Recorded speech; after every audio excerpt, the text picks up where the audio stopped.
මේක පළමුවෙන්ම කියන්න ඕනේ මේක තරඟයක් හෝ මැතිව ඡන්දයක් කියන අර්ථකථනයෙන් නෙවෙයි අපි මේ රැස්වීම පවත්වන්නේ. මීට පෙර දළදා වහන්සේගේ භාරකාරත්වයේ දරූ ගිහි භාරකරුවා විදිහට දියවඩන නිලමේවරයාගේ දූර කාලය අවසන් වුණාට පස්සේ නැවත වතාවක් දියවඩන නිලමේවරයෙකු පත් කර ගැනීමේ රැස්වීම. මෙන්න මේ රැස්වීමේ කටයුතු මේ තමයි මේ සූදානම් වෙමින් පවතින්නේ.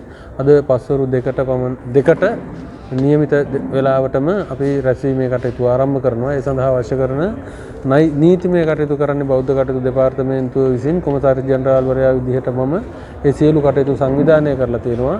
හවස 2කට රැස්වීමේ කටයුතු පවත්වනවා. ඒ කාලය තුලදී අපේක්ෂකත්වයේ බාර අපේක්ෂකයන් ඉන්න අය රැස්වීමට ආපුවාම ඒ අයගේ නාම යෝජනා ඉදිරිපත් වුණොත් ඒ අය අතරේ වැඩිපුරම කැමැත්ත තියෙන්නේ මහ සභාවේ කාටද කියන කාරණාව තෝරලා දියවඩන නිලමේවරයාව පත් කරගන්නවා.